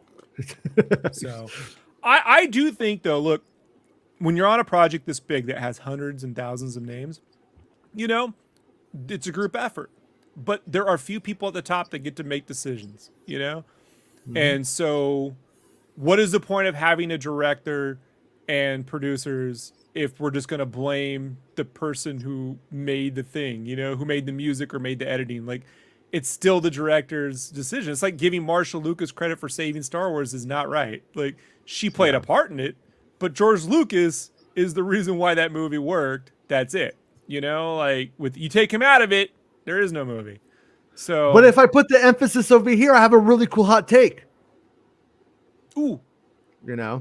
I mean, that's at the end of the day. Mike says his take is that Rev is awesome. And then Ducky says, to be fair, Ducky Momo, I woke up in the middle of the night while Santa was doing his show, was like half asleep and kind of tried to watch the show.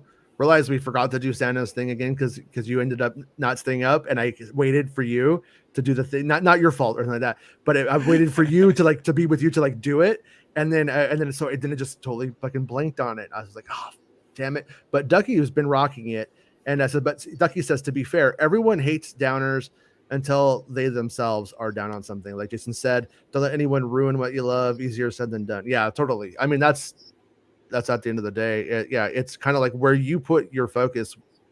It's what Qui-Gon says. Your focus determines your reality. Don't let your focus with the people that are, And I'm not saying to do the opposite, where you insulate yourself into a little bubble, and then everything for Star Wars is great, and nobody could say anything critical or bad. I think that would also be wrong. But some people, let's just say some people, have an invested interest in things not doing well, because if something it doesn't do well, then there's a lot more drama that you could capitalize on YouTube and social media. That's what it comes down to. But at the same time, I'm not a fan of Sam Worthington's acting in Avatar. I'm not claiming the dude is the greatest actor ever, or even the best in the James Cameron film. The way I get around it is everyone else is doing fucking amazing. This guy's playing a dude who's not supposed to be there, comes across that way. Comes across as the least qualified guy who's supposed to be here. So like myself, makes sense. The least qualified Star Wars fan. Soundwave is calling me out on the factual errors today. Thank you, Soundwave. I'm going to use this as an opportunity to do better, and by doing better, I mean watching Star Wars movies more and paying attention to the music more, which I'll take as I'll take it. I just tell people when I don't know. Well, no, I just forgot. Yeah. I know, honestly, I used to watch Star Wars movies so much, but with continual Star Wars content always coming, that has clearly eaten into my. Am I going to watch? Am I going to watch the Phantom Menace today, or am I going to watch the last season of something? I'm going to probably watch the last. What's season ruined it for me? Mm-hmm. I'll tell you what's ruined rewatching Star Wars films for me. The R.L. Knotts versions are so good. I just put those on. Jim's Coleslaw. I love Jim's Coleslaw. It's like 7 minutes of that. I could just keep it on the loop. But I love the R.L. Knotts so much. They're so good. Great. I want to know why Andor gets an incredible looking show, visually speaking anyway, with sprawling cinematic scope, but freaking Obi-Wan Kenobi doesn't. And Miss Sunflower says Andor was shot in the UK. And I have a theory that during lockdown times, Ewan McGregor, who was in a newly engaged and at some point in this had a baby on the way too, I don't think was willing to go over necessarily to leave the United States, to leave with his family, or to relocate them. That's a theory I have about why they decided to do it over here instead of over there. Also, but at the end of the day, Andor is being mostly shot like it's a Star Wars film, with lots of practical sets, lots of practical locations, and that is obviously hugely beneficial to the look, vibe, and feel of the whole thing. And also, it's being directed by Tony Gilroy, who directed a lot of Rogue One. So you have somebody who's already this isn't like when I say directed, he's not the actual director. He did launch the whole thing. Everything was pre-vised with him, and he's the showrunner. So I think that's what's helping a lot of this stuff probably come out really nice. He also did a movie called Michael Clayton. If you're familiar with it. And or it might have just been a really good trailer. Also, he also wrote all those Bourne movies. Mm-hmm. Yeah, little films. Yeah, little movies with the Jason Ward movies is what they're called. I think the Jason Ward movies. That's me. Yeah, well, the guy who was supposed to play Sam Worthington's character, Jake Sully, in Avatar, was Matt Damon, and Matt Damon turned it down because he's like, I was born. I don't want to do the. He got offered 10% of the gross. Yeah, and he turned it down. Dude, 200 million play. Yeah, he goes. No, that's not what he says. He's talked about it like. Oh. No, he goes. I saw them ask him. He doesn't care. He doesn't give he goes Matt Damon. There's no bigger goof than someone turning down almost $300 million, dude. Sorry for one movie. Yeah, there you go. Eric, so I never thought to myself, I'm going to watch The Phantom Menace today. You haven't lived, buddy. I have. I say it's the best of the prequels. Mm-hmm. It has Duel of the Fates and the Darth Maul fight and the pod race, so it wins. That's it. All right, so Mr. Jason. Oh, no, hold on. Fun Phantom Menace fact. I showed Jason an Unreal 5 demo they did with the droids lining up for battle in real time in Unreal Engine 5. We'll show that tomorrow. Yeah, we'll definitely show that tomorrow. What they can do in Unreal that's amazing. Beautiful, isn't it? Yeah. No, it means people theoretically could make the Phantom Menace maybe on a budget. Well, Unreal can't fix the acting, but no, I'm saying I think it has beautiful implications for independent film, fantasy film, fantastic, and when the next George Lucas is born, that person is going to not have to create ILM and all of that stuff to get where Lucas was at with his stuff. So in theory, we could have a really interesting future for film, but so far I haven't seen anything independent that has been of the Star Wars quality, but I keep going, you guys could do it, come on. But in the end, it's just more like one little bit of a fan film a guy put together like a year or two ago, and he kept it small, like one X-Wing, one fighter. Another one. I think the main character was CGI, but the look and lighting, I was like, that's how you do low budget Star Wars effectively. I'll get you the clip, Yeah.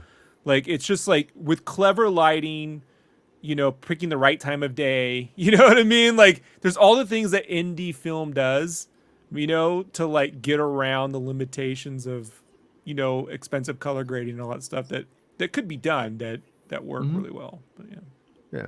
Everybody, please like the video if you have it and you can. I would appreciate it. It would be rad if you did. Ari says, do you think if Disney does it another season that they will up the budget and get the hell out of California?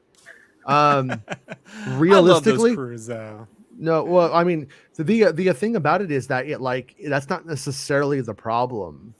Because you're not saying that when it's Mandalorian. When Mandalorian's happening, nobody's saying get the hell out of California. Nobody's saying up the budget. So I have to think that it's something else potentially. But I would also throw out there that if with as well as the show appears to have done or to be doing, if they do more, we're likely going to get if they go back to the Inquisitor's Fortress, for instance, it's likely going to look better. They will likely improve it. They'll likely do things that they couldn't do in this one for whatever reason, and it would be better. But I would also say that it like the Joshua Tree planet. For the record, that Joshua Tree planet, that was always a thing. It was always a thing. And but for not to justify it if it looks good or bad to you, that was always where they were going. Even when it was a film, it was Joshua Tree, and so it's kind of ridiculous in a way. But it is what it is. So where I'm going with this is I don't think that they would go back to the same planet again. So in a weird way, it kind of starts to rule out using California in that same fashion, I think. But we'll have to see. We'll have to obviously see what they decide to do. If they do more, we'll have to see what do they do with Skeleton Crew. What do they do with Ahsoka? But things primarily shot in spaceships work pretty well. Like if done, it's directing. I don't. So you think it's Deborah California? Huh? You think it's Deborah Chow is the? I think the whole. Main... sure, why not? Sure, and the writer. The writer. There are parts of the show where I'm like, these characters, like Anakin, Obi-Wan has things going on in his head, but we don't know what he's saying. Now I know they've never used narration before in Star Wars. This might be the one where Obi-Wan's narrating to himself a bit. You know what I mean? Like this might be the one to help get in the head of this character if you don't have a tremendous amount of visuals ways to I don't know, like there should be this balance between like Obi-Wan has this headspace and he feels this way and Anakin has this. And these are two that are going to inevitably collide sooner than they think. And neither one is ready for that. You know what I mean? Like, It makes Vader more evil, and it doesn't... They push each other in a way, It's like magnets, friction and attraction, and just this sort of thing. I just don't know if, like, showing up to the day and saying, I made all my shots and we did it on time is enough. Like... Yeah. I don't know, Yeah. I'd love to hear them talk I'm about happy it. with the it, problem though. is With the when story, they talk about it, Jason, I have consistently just heard it's so exciting. I'm so excited. I had to pinch myself. It's not a conversation I want to hear about, from creators. Like, what was your actual space? What was so important? These are iconic characters. Because they're trying to sell that shit to Vanity Fair readers. I know. That's what sucks. I mean, and I know what you're gonna say, and I want you to say it because I agree. Right now, I'm agreeing with you. Say it. Cinefasty. We need it. We need it back. Oh, Cinefex. Yeah. Cinefex, I mean. Yeah. Yeah. We need Cinefex back. We need Cinefex back. I said Cinefex. We need Cinefex back. I need a technical. You know what? We need Cinefastic back too. How about that? And I would accept as a second tier replacement is Jeff Goldsmith interviewing Deborah Chow.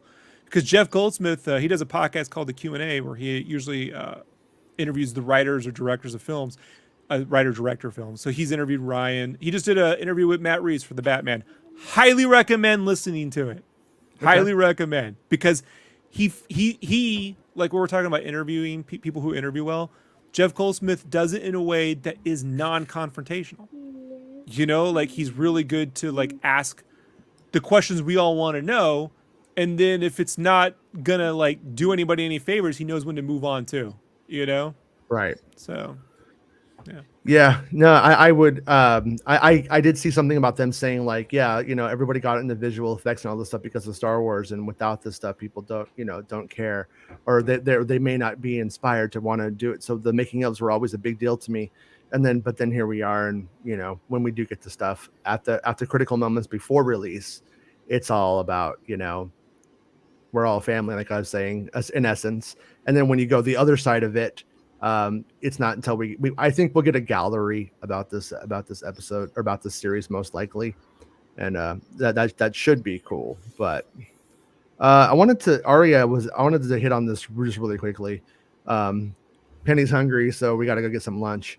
Aria says, is there a reasoning behind George Lucas not being a director again? So number one, George Lucas is 80 years old.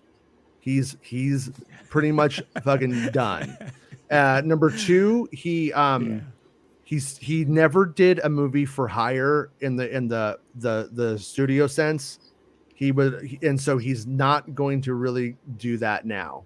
At 80 years old, he's not going to like have given over all of his keys and his power and everything to go and then be a slave to them and to their ideas or their whims or their limitations or whatever. And he wouldn't control the money. Like George Lucas has absolutely zero reason to want to do anything filming Star Wars or writing Star Wars at all, other than the fact that when he visits Dave Filoni, who he considers like a past protege of his, to like see what he's doing to encourage him, or just as like how filmmakers visit other filmmakers' sets as a show of support. If George Lucas was truly into the idea of storytelling still, if filmmaking was still a passion that made him want to get up and do it, he would be making movies right now, and he would be releasing them TikTok, on YouTube or TikTok or something. Yeah, I would love to see George Lucas doing experimental animation on TikTok. Could you just imagine Lucas TikTok? And you just be like every day, what the fuck did he put on today? Some weird shit, like Chinese food. In food courts and shit. Yeah, but it would look good. Cut to like scenes of the ocean waves just rolling in, you know what I mean? Then like animated squares and triangles and shit, and then back to the food. Yeah. I'd watch that. Yeah, that'd be weird for sure. It's like Saul Bass, right? It's like Saul Bass got takeout. and what Chilean Airways, as they call him, is asking, or them, is okay. How do you think Ahsoka's directing is going to be? Because Dave and another guy only worked on animation have been confirmed so far. Yeah, I honestly kind of am of the opinion that it sort of the wild card vibe of Kenobi, of like, oh, we've seen Deborah Chow do great episodes of Mandalorian. Let's see, what does she do with Kenobi? That's great. And she's done so much good TV. But once again, I don't know. I really that's a big question that I have that I've been trying to work out in my head too. Dave Filoni's first episode of Mando, I don't think was stellar. I don't think it was. I don't think it was perfect. Yeah. His second episode, the next thing he did was great. And so he really picked up and clearly learned a lot. And and move forward. So I am like, oh, great, that's a great sign. At the same time, like, I don't know, how much of a team effort it's going to be, and stuff like that on that series versus like Favreau's still going to be, I think, as the executive producer of Ahsoka, I believe. So it's like it should in some ways be sort of the similar to Mando. But I suspect the big difference for Kenobi was that like Jon Favreau isn't going over what all of the transition shots are going to be for the season when they're doing the budget and like giving it over to the model makers or to ILM to go and do. And so we ended up having those shots literally just being created by Deborah Chow, perhaps. And they were completely like fucking like Rob is critiqued, flat or straight on. And so the one thing I could hope is that when Deborah Chow does more Star Wars, that she gets more ambitious with that stuff in the future. But, yeah, I remember that Ducky, George walking around the background by accident can bring in 10 million plus viewers. Just imagine him on YouTube. Yeah, there was like a documentary, and just in the background, like you just see George Lucas like walking with his like little jeans shirt tucked in. He's like living George Lucas's life, which is just funny to me because he's rich. Young Boomer says, just have George show up in the background of documentaries and shit. Yeah, exactly. 100%. But he starts pulling an Alfred Hitchcock in all of his movies and just like walks on, good evening, and then walks on. Yeah. Good evening. You're watching Star Wars. I didn't make it. I don't like the lightsabers. Bye. But we're gonna call it a show today. My kids are home now on summer vacation, and we are having a late lunch today. So we're gonna go grab some lunch together with me and the Penny, being a little Penny, and I'll be back tomorrow at 11 a.m. Pacific Standard Time. Talk about anything that's going on. If there's any big news that hits or whatever, I'll jump back on. So make sure you like the video and you subscribe to the channel, that you have the bell thing clicked. So when I do jump back on, if anything big happens, then you could come hang out. Because, I love your little faces. Can't see them. That's why I love them so much. But, Allison, thank you for coming and hanging out today. It was good to see you. Thank you for having me. It's always good to hang out with the both of you, and I still love Rob no matter how grumpy he gets. Yeah, just be easier on him next time. I don't remember what you were calling him at the beginning of the show, but that was messed up. Pretentious little bitch. A pretentious little bitch, yeah. I'm getting it tattooed on my ass. Or I'm gonna get the tramp stamp. Because that says pretentious little bitch more than a pretentious little bitch tramp stamp. Thanks for the help that Rob has given me. If I ever called him that would just no. but Bravo. Thank you for saying what we were all thinking, Allison. I'm good like that. Rob, thank you for sharing your opinion, even though they're going to beat you up for it. I personally appreciate a critical view, even if I disagree and it's not my own. And I think it's important. I think that the thing to note is what Rob's opinion, that I think he backed it up for why it's his opinion. And I think that's a lot different than going, there's a bait and switch, it's the Reva show. Let's get the racist mad. Super chat me. That's just a different thing. Rob doesn't do that. So, I don't even get the super chats, folks. So don't do that. Right? Super chat Jason. Yeah. I mean, honestly, I got like a super chat today, which I do appreciate. But I'm not making super chats either because I'm not race baiting people and telling them what they want to hear all the time. But maybe next week. Stay tuned. And they make you wait till you clear 100 before they send it to you, Jason. Isn't YouTube vicious? It really is. And then before we end, a moment of silence. It's the end of the show. Come on, let's go. Hey! It's the end of the show. Come on, let's go. Hey! It's the end of the show. Come on, let's go. Hey! You know you should go. Come on, let's go. It's not about spaceships.